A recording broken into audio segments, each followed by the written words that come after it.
first month of the year has come to a close. That means it's time to stop and rank all 9 January new releases that I saw from the worst to the best.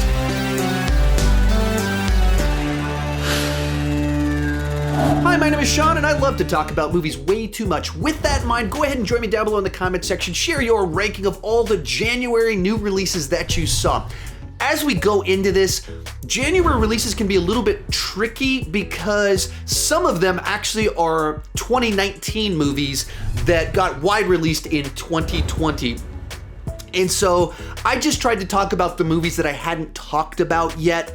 Anyway, one more thing before we get started. 3 of the movies in here I didn't review on my main channel, but this year I'm trying to do a better job of optimizing all my social media. So I put up quick reviews of them on my Instagram and Facebook pages. You can see the links for those down below in the comment section. And then I have full reviews of them over on my Patreon page. So there's so many things to talk about. I can't review everything on this channel because I can't crank out fully edited and optimized videos, multiple of those every single day. So I'm trying to put some of that stuff I wouldn't otherwise cover on my main channel over on other places on the internet. So if you want those deeper cuts, you can join me over on Patreon or follow me on Instagram and Facebook to also see my quick take on some other things. With that said, let's get started. Coming in last place is The Grudge. So last year I chose not to do a worst of the year list because I didn't feel like there was anything that was just, I didn't have enough movies that I was just like, that was awful. That was just bad. What were they thinking? It was unpleasant. It was like a punch to the gut and not done very well. Mere days after I chose not to do a worst of the year list, we make it into the next year. First movie of the year, The Grudge. Early contender for the worst movie of 2020. I mean, it is just a brutal experience to get through it because it's these disconnected stories that kind of tie back together, but not in a way that makes any sense. When you finally get to the big reveals payoff, it's not like, oh, wow moments. It's like, yeah, of course. Yeah, I knew that's where this was headed. When it tries to dive into the characters and stuff like that, it's just gut-wrenching without any substance to it. Like, it's a movie about people being in like a haunted house being killed, and then the actual story arcs they give for the characters, it was depressing even if they lived. So it's like let's tell a depressing story about these people. Let's give a glimmer of hope, and then they're killed. So just really unpleasant experience watching the movie. Not interesting. The way the kills are done is pretty bland. A bunch of them just get drowned, like hand pulls their head underwater. So the kills aren't interesting. The characters aren't interesting. What they do tell us about the characters is painful to watch. The one positive about this thing is John Cho, who makes his scenes a lot more pleasant to watch. But the whole time you're like frustrated, like, what are you doing in this movie? You're like so much better than this. Like, why did you show up inside of this? Why did you do this? I did not enjoy this movie at all. Coming in at number 8 is The Turning. This is one of those movies that I reviewed over on Instagram as well as on my Patreon page. And it's a lot better than The Grudge. It certainly doesn't have that just unpleasantness of The Grudge where just everything just feels so dark, grimy, and then people die. This one isn't too much better though. The characters are written wildly inconsistent.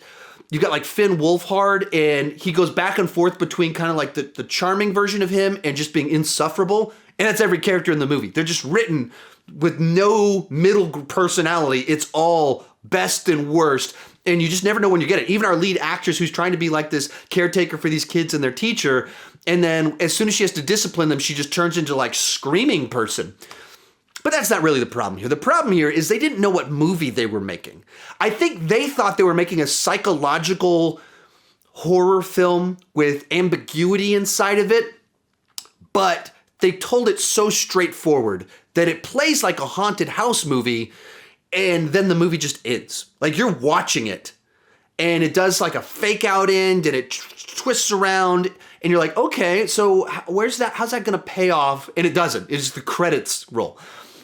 Everything about it, the movie kind of feels like that. It sets up this relational tension and conflict between the teacher person and the kids. doesn't pay off. There's all these mysteries about what is actually going on here, and it answers like one of them, and it doesn't answer the more important one. And then it's a movie that has a beginning, a middle, and absolutely no end. It just comes to a close, which is a very strange thing to do. And so another movie which I just found it pretty boring, and it had a bunch of jump scares. So I'm sitting there kind of bored, and then it's like, whoa, that just happened, and then the credits rolled. Not great stuff. Number 7, Underwater. Now, big jump up in quality here. Still not a good movie, though. Middle of the road. If I had just rented this movie from Redbox, I probably would have had a better experience with it. It feels like a Redbox type movie. Just you're in the mood for, it's a little bit Alien, it's a little bit The Abyss, kind of this survival film underwater, hence the title. I would have been totally fine with it, but as a movie released in theaters, it just feels a little bit too familiar. Characters a little bit too bland, too generic. I mean, you don't, like, you know that each character's job on the ship and their one emotion that they play. She's the one that's scared. She's the one that knows how to open doors. He's the guy that wants to take charge. That's all you know about anybody. And if you're watching a movie on cable late at night or on HBO, it's like, oh, that's cool, that's fine. You're just in the mood for that experience of the survival film. That works.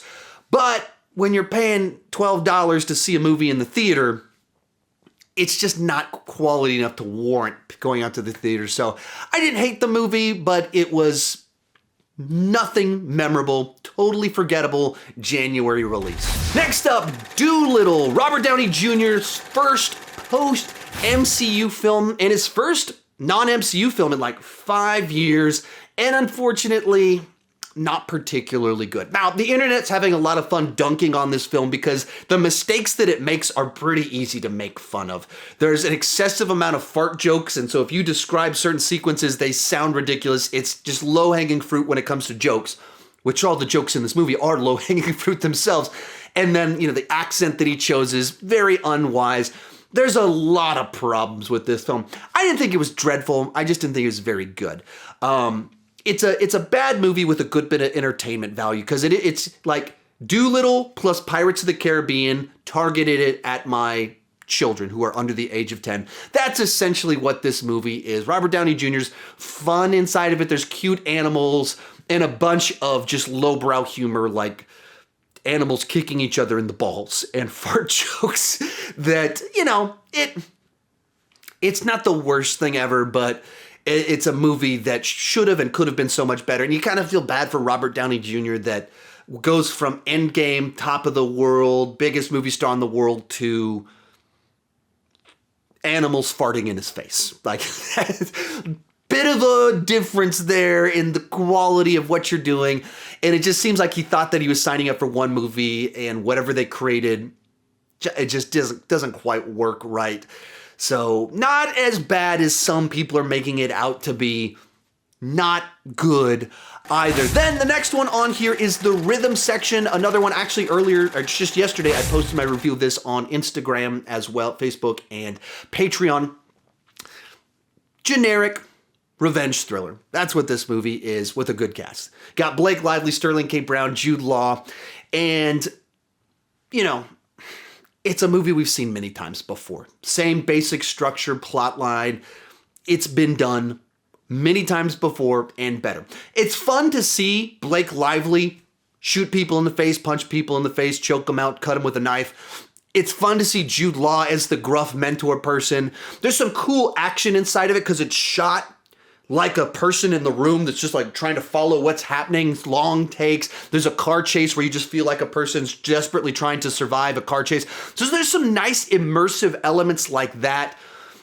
The story itself just feels so familiar. It's based off of a book, and it also felt like a lot got lost in translation, especially the title of the movie. It's called The Rhythm Section, which does not in any way help you understand what this movie is. It's like a loose reference to the phrase Jude Law taught her to calm herself while trying to shoot someone in the head. So to think about your heart and your breathing is the rhythm section. Okay. It's like in this one scene where he teaches her that, it's repeated a couple of other times. and then they named the movie that. So very weird decision. And that's what like the whole back half of this movie feels like. Ideas are kind of presented without being explored. They're just kind of there. So by the time you get to the end of it, you're like, if you like revenge thrillers, you get what you want. But it's another one that felt like I would have liked this more if I just rented it from Redbox as opposed to going out to the theater. It's just not theater worthy. I like the genre. That's why I have it above these ones below. But, I'm a sucker for anything where someone's out for revenge. And it's a good enough version of that. If you're not a fan of this genre, it's probably going to be way too generic for you. At number 4 on here, this was a tricky one for me. I wasn't sure if I should include it or not, but The Color Out of Space.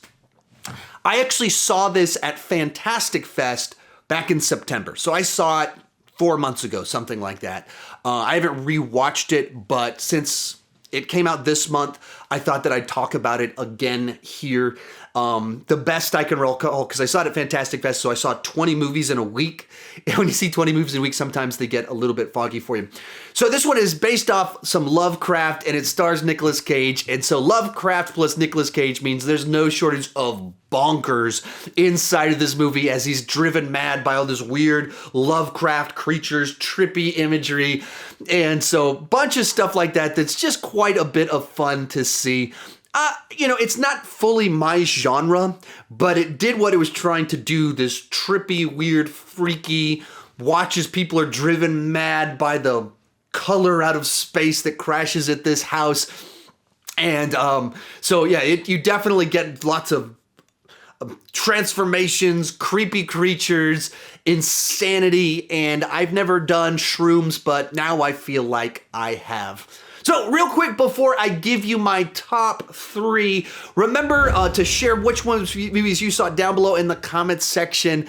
We all saw different movies. We all have different tastes. So let's have a nice, fun, lively discussion about it. Also remember, join me over on Instagram and Facebook. I'm trying to do a lot more stuff over there, add more value, have more distinct, unique reviews over there. So it's a nice complement to my main channel. And if you want to go deeper dive, see full reviews of some stuff, head on over to Patreon. I did 3 podcasts, 3 exclusive movie reviews, several exclusive editorials, 3 or 4 different exclusive AMAs, bunch of exclusives over there. If you want to check that out to see if it's right for you. All right, bringing us into the top 3 is The Gentleman. Now, I went back and forth as to which one of these was going to be my number 1, which was going to be my number 2, number 3. 2 and 3 are really tied for me. They're just 2 very different types of movies.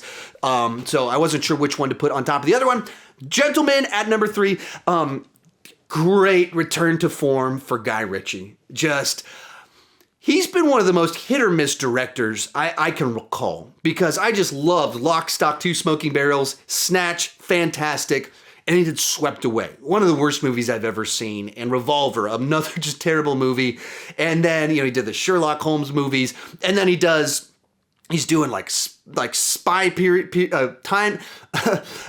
time period movies, spy thriller, Cold War stuff with The Man from U.N.C.L.E. He's doing Aladdin, and then he returns to doing British crime movies with The Gentleman, and absolutely I thought he did a great job returning to the genre that made him famous. The characters are as sharp as ever, the dialogue works, fantastic cast. Everyone's like a standout, but Colin Farrell, Hugh Grant, just giving these amazing Guy Ritchie type performances for Guy Ritchie characters. Fun narrative as you're kind of watching it, all leading to maybe the best payoff inside of a Guy Ritchie film. So I absolutely loved what he did with this film. Our runner-up is Bad Boys for Life. I had no expectations for this movie. It was a movie that was a long-delayed sequel, development hell for 10 years, January release. Martin Lawrence, I don't know what he's been up to in a very long time. So all these things that made me go, I just can't see this movie being very good. And then I watched it and I was like, this is actually pretty good. This is funny. And the action's good. And for a Bad Boys movie, it's a little bit more, not that it's not over the top, it's still over the top, but not full Michael Bay bonkers. And there's actually some heart inside of this movie. And this is the best villain that we've seen. And there's multiple layers to him that makes him interesting. And it kept going along. And I left the movie and I was thinking, okay, did I just have fun tonight? Is that why I liked it? And everyone else seemed to like it. And the more I talked to people, the more I was like, man, I really dug that. That was actually really good. Like, that was a solid buddy cop action movie that showed the characters maturing, and that's probably the best movie inside of this 25-year-old franchise. Color, I'm shocked that this just happened. And the more I thought about it, the more I enjoyed it. And the more I was like, I hope that they make another one. And the movie teases, suggests where they might go with things. I was like, I want to see that movie. And so for me, as much as I was skeptical of this movie, I thought they just did a great job bringing it back to life. But coming in at first place for me was Just Mercy. Technically, this is a 2019 movie, but it got wide released this year, and the press screening for me was this year, so I'm going to include it here. I don't know if I'll include it in my 2020 movies when it comes to my big ranking at the end of the year, but for January, it's a new movie that I saw for the first time, and I just thought it did a great job. The director of it is the guy that did The Glass Castle, a movie that was insanely divisive. Several of my very good friends that I talk movies with hated it, thought it was one of the worst movies of the year, tone deaf, dangerous messaging, and I thought it was great. And some of that's probably some of my background, and I interpreted the movie differently than they did because of my experiences and certain things. It deals with abusive stuff and substance abuse, and so I resonated probably on a different level than they did with those themes, and it had a very different take on what was being presented, though I totally understand why they took the movie the way that they did. So highly divisive movie. But this director apparently just knows how to hit themes on just the right way to connect with me.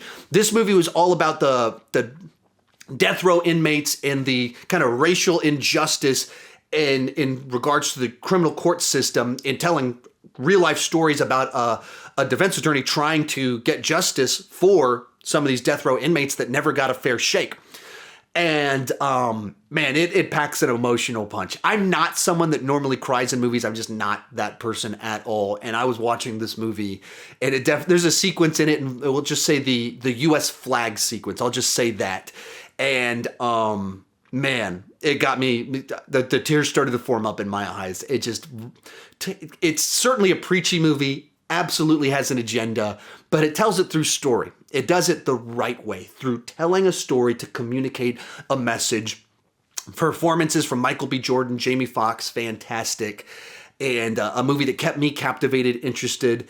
And like I said, the thing that a movie's supposed to do is move you emotionally. And that's what this movie did for me. So it comes in at number 1 for the month of January. And it's another one that I also talked about over on my Patreon page as well as Instagram. So if you're interested in those other exclusives on other pages, check out those links down below in the description. Share your rankings down below. Thank you so much for watching, and keep talking movies too much.